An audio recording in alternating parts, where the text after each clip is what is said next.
This is not financial advice. It's not legal advice. For entertainment, educational purposes only. And everything I say is my opinion. Please don't make any financial decision based on anything I say in these videos. That being said, hit the like button, subscribe button, all that YouTube algorithm stuff. So you get the videos I put them out. See what I'm thinking. See how I'm analyzing that data. But listen, I thought that Citadel's 58 violations over the past 20 years was a lot. But it seems like Citadel is just a petty criminal compared to these banks. I was doing a little research, and I found that these banks have been fined 7,000 times over the past 20 years. Now, I want to ask you a question. In what industry could you be fined 7,000 times and still have your license in that industry? I mean, and they've paid in total $340,660,984,318 in fines. Yet these guys are still allowed to operate with bank licenses, robbing retail investors, robbing pension funds, and the government is complicit. The government are the co-conspirators. The government is their business partners. I mean, it's absolutely outrageous. Leading the pack, the top 10, Bank of America, $83 billion in fines. JP Morgan, $36 billion in fines. Citigroup, $25 billion in fines. Wells Fargo, $22 billion in fines. Deutsche Bank, $18 billion in fines.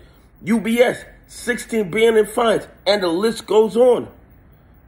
The top 10 is Bank of America, JP Morgan, Citigroup, Deutsche Bank, UBS, Goldman Sachs, National West Group, I never even heard of them, BNP Paribas, never heard of them, and of course, Credit Suisse. You know they're going to be on the list. They're going to be on the list. But the thing is, we were not aware. Well, I wasn't aware. Let me don't say we, because I don't know what you guys knew. But I personally, before we got on this journey, before the buy button fiasco in January of 2021, I didn't know the system was so corrupt. I didn't know that these guys were helped by our government agencies, our regulatory agencies, to rob retail investors. I mean, these guys rob and steal with no consequences. They give the government a cut of the loot.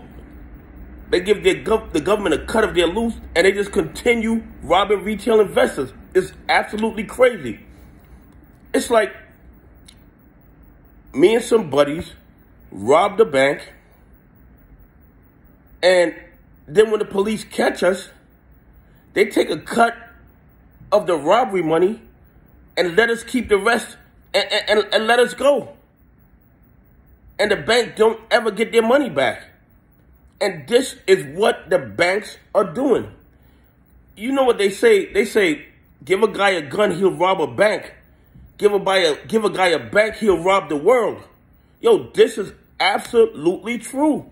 This is absolutely true.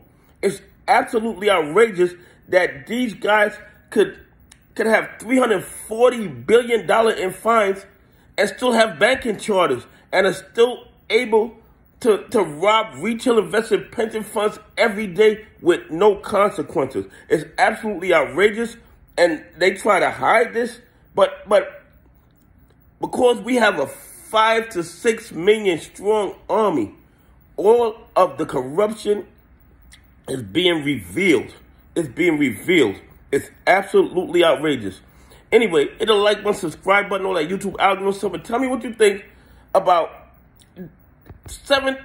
over 7,000 fines in the last 20 years for a total of $340 billion in fines, yet they're still able to operate.